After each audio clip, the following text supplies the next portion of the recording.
abarca el profeta Jeremías, capítulo 46, del versículo 13 al 28. Entonces, usted busca a Jeremías, en hebreo se dice Yermaya, complicado ahí. Pero pensándolo bien, no es un feo nombre para un hijo cuando nace, ¿no? Y nada más que hay que aprender a pronunciarlo. Yermaya, y el capítulo es el 46, del 13 al 28. Para yo poder hacer esto, saben que tengo que leer el mastir. Usted no lo busque. El mastir se encuentra en todo lo que es el final de la Parashá Bo, especialmente en Shemot 13. Leo entonces desde el versículo 14 de Shemot 13, usted no lo busque, pero le pido que me escuche. Y cuando el día de mañana tu hijo te pregunte diciendo, ¿qué es todo esto? Entonces le responderás, con mano fuerte nos sacó Yahvé de la esclavitud de Egipto.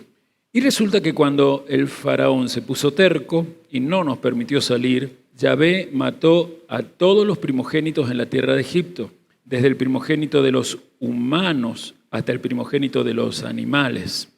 Y por eso mismo le ofrendamos a Yahvé todos los machos primogénitos. En cambio, al primogénito de mis hijos lo redimo. Estas palabras estarán en ti como una señal sobre tu brazo y como una insignia entre tus ojos, porque con mano poderosa Yahvé nos sacó de Egipto. Amén. Y sí, ahora vamos a Jeremías, a leerlo de la Tona Emet, quizás no sea parecido, pero no viene mal que lo lea desde esta versión. Jeremías 46, 13 al 28.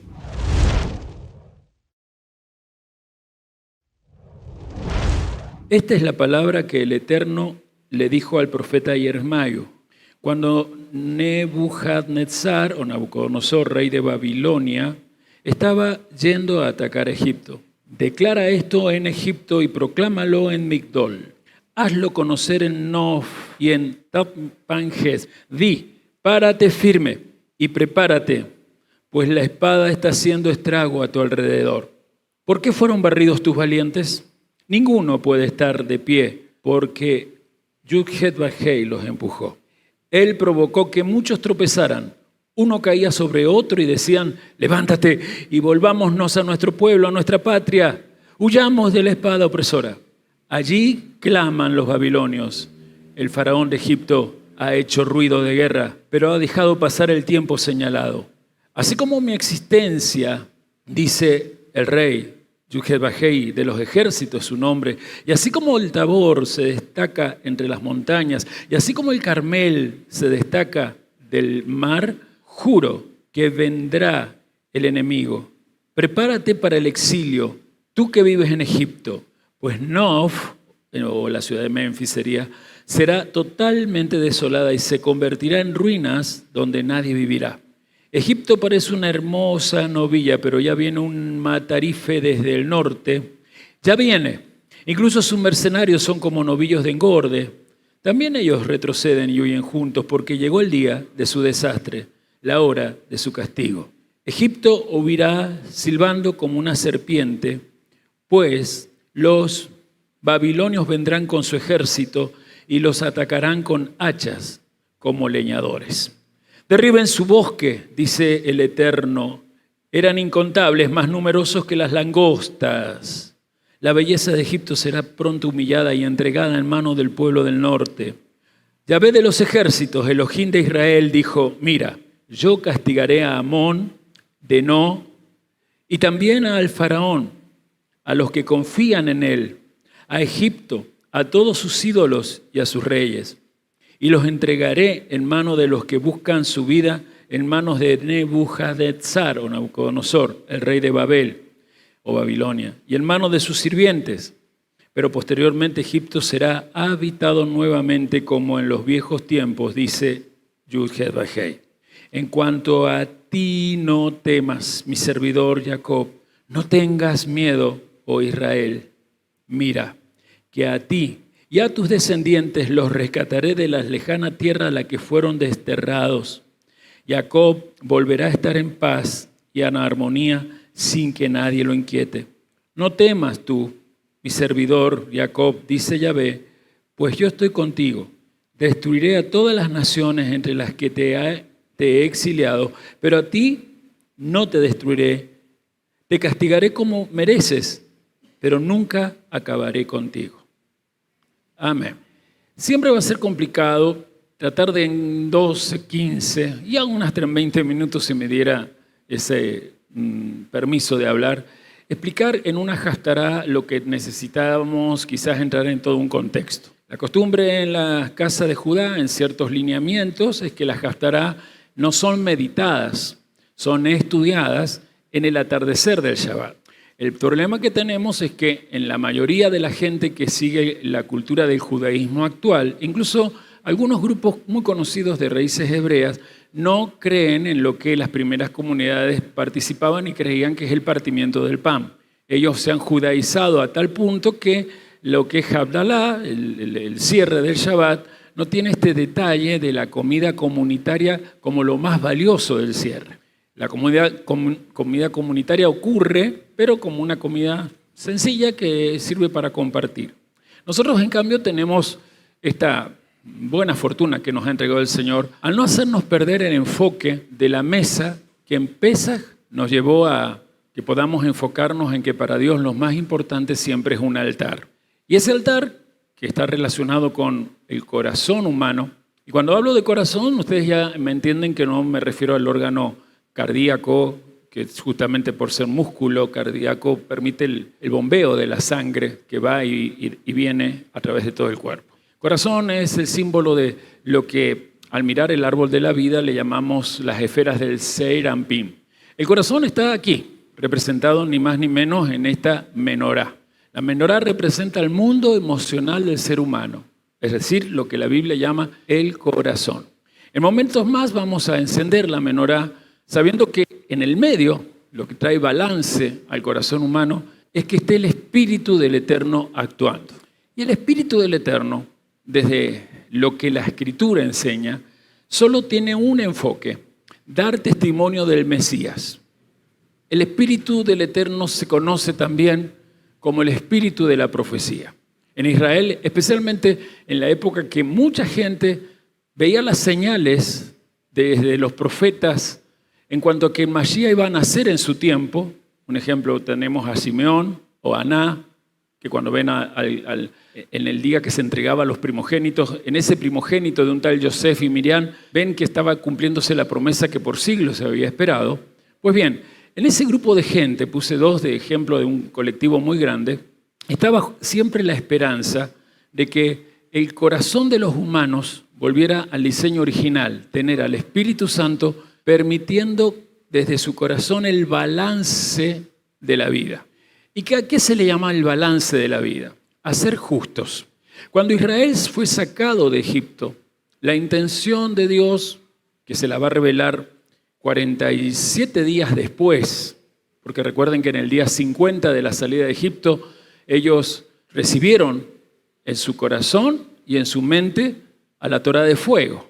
¿Recuerdan la historia? 40 días después, ellos simplemente tenían que esperar una Torá firmada por aquel que es fuego consumidor y que le entregaba en 2 piedras a Moshe para que ellos lo vivieran. Lamentablemente, esos 40 días después, ellos no supieron esperar. Porque una de las cosas más injustas que el ser humano realiza contra su interioridad es no saber esperar en Dios. La tarea más difícil del alma humana es esperar el cumplimiento de las promesas. Y como nosotros las promesas las conocemos más, o en primer lugar desde nuestro desarrollo evolutivo, etario, por cosas que prometieron nuestros padres y gente de nuestro entorno, muchas veces hemos notado que esas promesas terminan o alargándose o nunca cumpliéndose. Y por eso después empezamos a poner la esperanza en promesas como la de los políticos y de nuevo la desilusión lleva a que nosotros tengamos un solo problema para no ser gente justa. Y ese problema se llama no saber esperar. Y quien no sabe esperar en realidad no sabe lo que es la esperanza.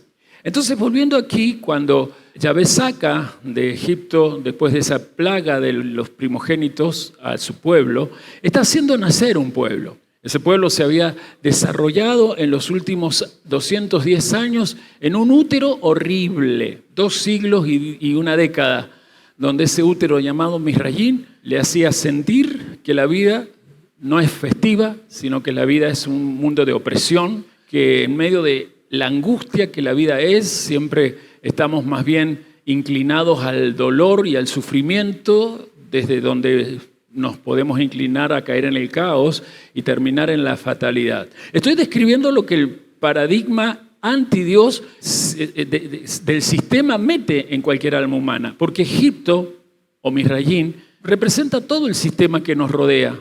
Desde que Nimrod, en ese diseño llamado Babel, fundó un sistema totalmente anti-Mashiach.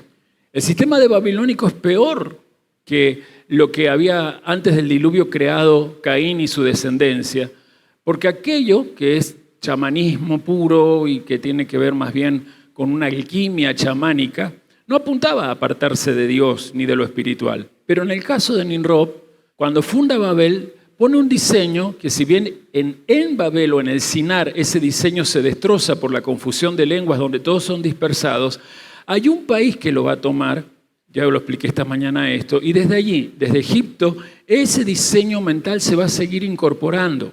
Los imperios que van a aparecer después, como por ejemplo el de Nabucodonosor, que hace renacer a Babel, el interés de Nabucodonosor al atacar desde Babilonia a Egipto, para él y desde él y los que estaban con él en la corte, era volver a recuperar los conocimientos que allí en Babilonia, la ex Babel, habían sido llevados por el propio Nimrod a esa zona del Valle del Nilo, en ese sector donde los hombres aprendían a que no necesitaban mirar al cielo para ver si tenían producción y mucha cosecha, porque, como lo decía el faraón y lo vimos la semana pasada, mío es el Nilo, yo lo creé, yo lo hice. Esa era la frase que le permitía a los egipcios sumarse a esta idea.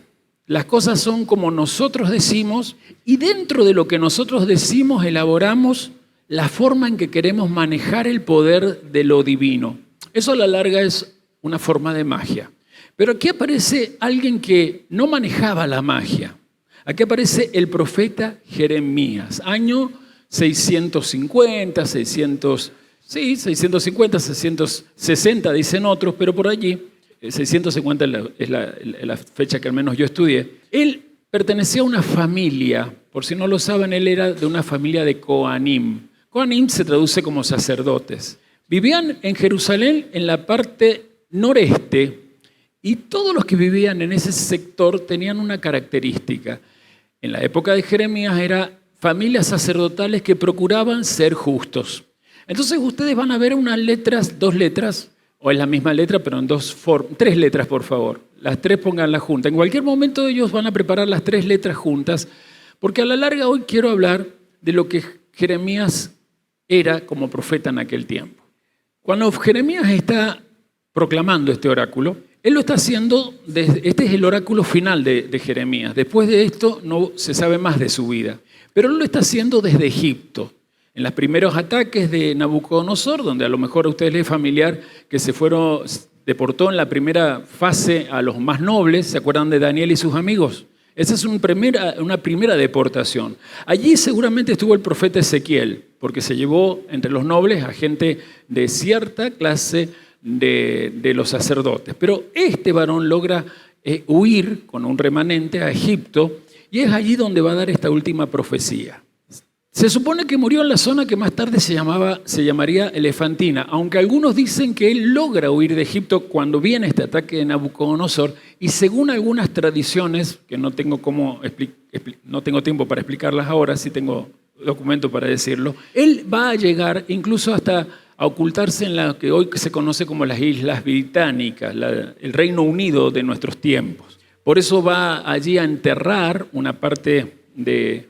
Él al trono de David lo enterró en Jerusalén, pero él va a enterrar una parte del fundamento donde el trono se apoyaba y desde ahí sale la leyenda de que los reyes de Inglaterra, cada vez que son coronados, si ustedes han visto, en un trono bastante antiguo, pero lo importante no es ese trono en sí, sino el basamento, que es supuestamente esa roca que pertenecía al basamento general donde estaba el trono de David.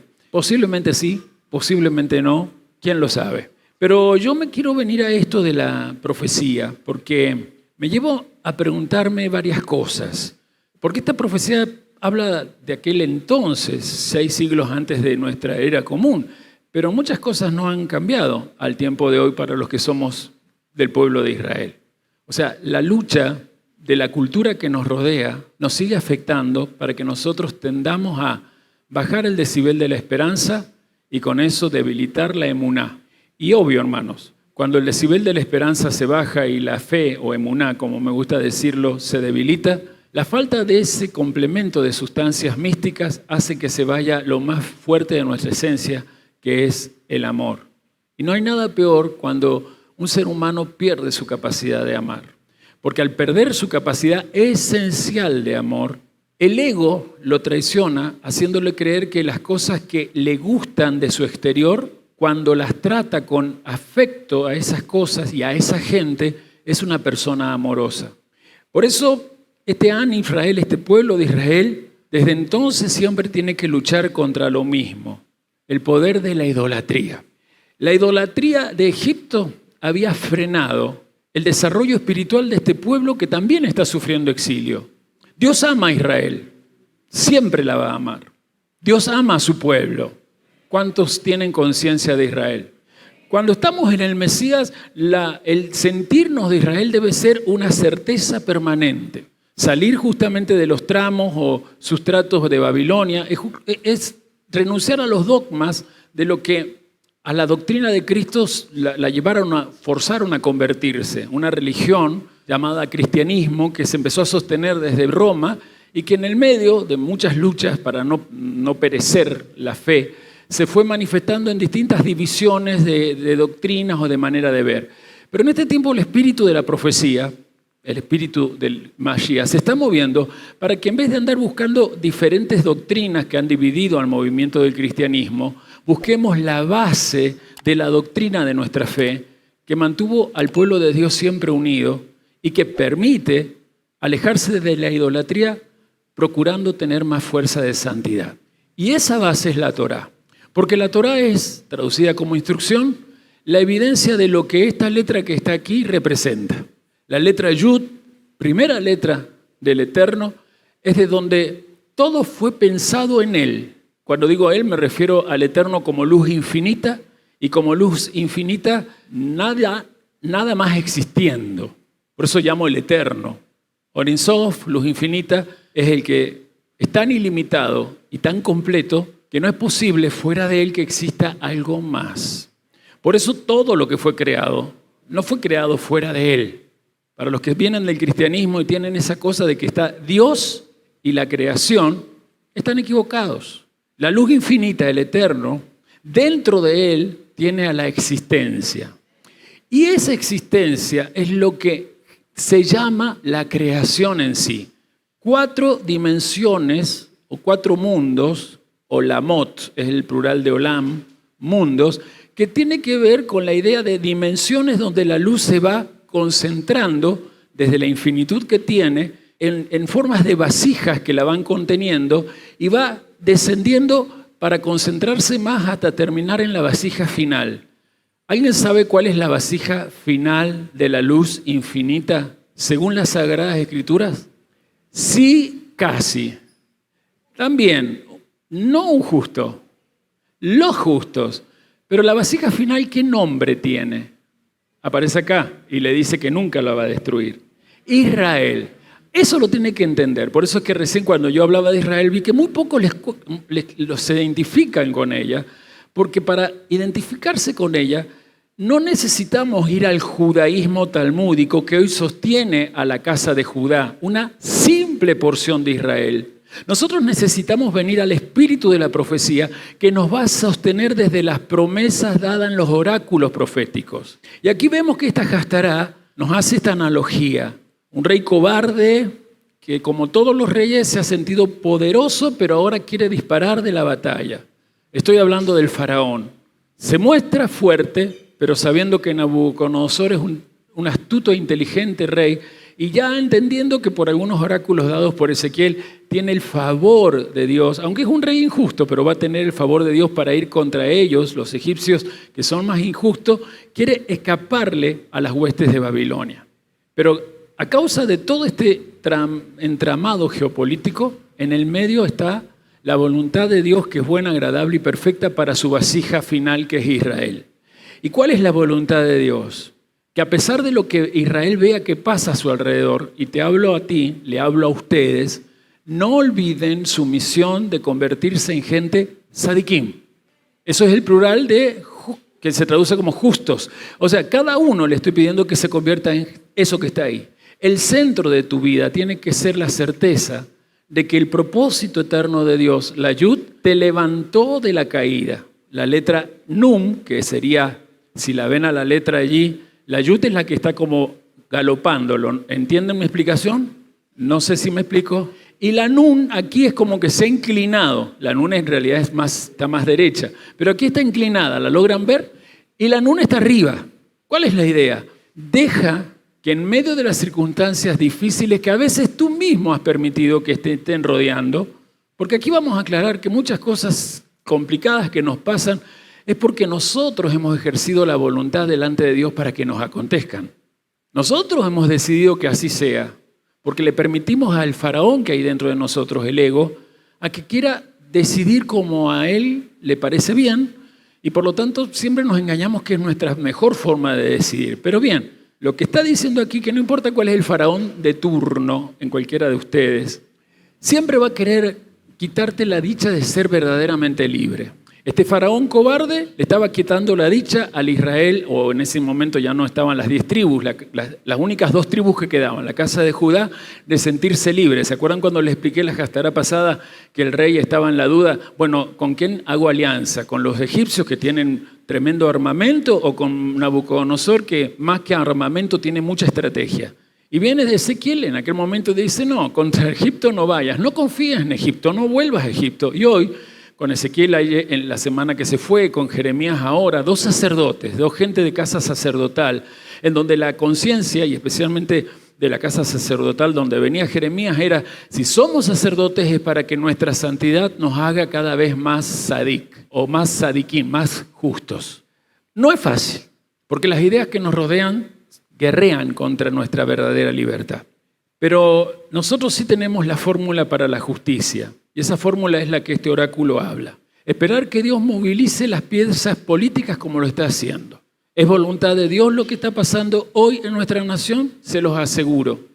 ¿Es voluntad de Dios que lo que aboga por la injusticia sobre una sociedad no permanezca por mucho tiempo? Y no hay nada más injusto que aprovecharse de los enfermos. Y perdonen que lo diga públicamente, no hay nada más injusto que aprovecharse de enfermos mentales y manipularlos. Porque nosotros miramos a un presidente, pero a la altura del tiempo que llevamos con este gobierno actual nos damos cuenta que hay otro tipo de hilos detrás de este enfermo mental. Y contra ellos el Señor se está manifestando. La semana vimos cómo uno de los que maneja los más cercanos, los hilos de nuestro presidente, al que había puesto casi todo el dinero de la campaña política, lo sacaron. Así que el pobre Atuncito, o diputado, exdiputado Marra, ya es una señal de que en poco tiempo Dios mismo va a descender como en Babel. Pero primero quiere que aquellos que somos su pueblo empecemos a tratar con el faraón que nos tiene en la duda de no saber esperar en Dios. Porque cuando Dios empieza a tratar a Babel, el lugar de confusión, y todo lo que gobierna la confusión geopolítica actual, cuando Dios empieza a moverse desde aquí hasta cuando venga nuestro Pesaj, espera que al menos nosotros nos encontremos con que realmente hemos sacado al faraón y a todo su imperio o mentalidad egipcia de nuestra forma de pensar. Quien tiene miedo a la angustia y quien se deja por las aflicciones presionar mentalmente para tomar rápidas y urgentes decisiones, ese ser humano no es digno de llamarse Israel. Puede llamarse cristiano, puede llamarse musulmán, puede llamarse hasta judío, pero no Israel. Porque Israel es el que tiene esta certeza final. No temas tú, mi servidor Jacob. Somos débiles, pero queremos servir ese propósito que nos galopa, que tenemos en nuestra carga. El hecho de que no naciste como un accidente en este mundo. El hecho que en tu interior se encuentra, y al estar redimido, debe mostrarse la respuesta de Dios para esta nación y ese mundo que Dios te da. No temas tú, mi servidor Jacob, dice Yahvé, pues yo estoy contigo. Destruiré a todas las naciones entre las que te he exiliado, pero a ti no te destruiré. Te castigaré como mereces, pero jamás acabaré contigo. Yo sé lo que es que Dios me castigue. El día que Dios me castigó fue el día que yo volví a mi llamado ministerial. Fue el día que yo encontré de nuevo mi ruta espiritual de buscar no solamente a Dios, sino su presencia, su unción. Sin saber qué era la unción, despertar un día, como el día de hoy, mirando rápidamente un panorama de todo lo que ha sido ministrar, para que ustedes hoy se sientan servidores y Él les diga, mi siervo Jacob, entendiendo que Jacob significa el que siempre está en la zona del talón, está consciente de lo que hay en la tierra, pero lo bueno es que también en tu interior no hay cosas terrenales, en tu interior hay una conciencia de propósito y eso es una eternidad que te galopa, una eternidad que aunque caes porque quieres ser justo, un sadik, siempre, aunque caiga el justo, de todas ellas las levantará el Señor. El tema es esforzarse en ser justo. Porque con esta última frase que dije, que es muy bíblica, muchos evangélicos se han agarrado para justificar o tener apología a la hora de pecar. Y a veces noto, por cosas que esta semana volvieron a salir, que aquí también tenemos, especialmente jovencitos que se han criado en iglesia evangélica, cuesta mucho llevarlos a la mente del Mesías. Yo no puedo llevarlos ahí, el Eterno tampoco. Pero si dejas que el espíritu de la profecía lo haga, lo que puede pasar es muy grande. Realmente lo que puede pasar es una transformación de tu interior para que, naciendo la esperanza, el Espíritu Santo te pueda convertir en un sadik. Y cuando hay un justo, alrededor de él siempre hay maravillas. Porque sobre la cabeza del justo existen muchas bendiciones. Bendito Dios, quiero alabar tu nombre por este día. Papá, levanto mis manos para agradecer que si te digo Padre, es porque todos nosotros tenemos conciencia de que hay un hijo que se levantó de lo más profundo de la tierra, un hijo de Jacob, venido desde la tribu de Judá, y siendo él Yeshua, al levantarse de entre los muertos hoy a tu derecha, es adorado y es reverenciado y es llevado en alto por aquellos que somos tus hijos, porque siendo nuestro hermano primogénito nos permite participar de la primogenitura que en esta semana hemos visto que es maravillosa. Quiero pedirte que en esa primogenitura la doble porción que da Shabbat sea una doble unción cotidiana, que la doble unción que hoy he tenido y hemos tenido con la Parashá Bo nos encuentre en la semana buscando que no se vaya, sino que al contrario, entrene nuestra mente para saber cuándo usar nuestra boca y aún hasta los muertos resucitar. Porque sé que eso puede acontecer porque mi vivencia es real en eso. Te alabo por esta conexión y levanto el nombre de Yeshua para que el espíritu de la profecía se haga presente.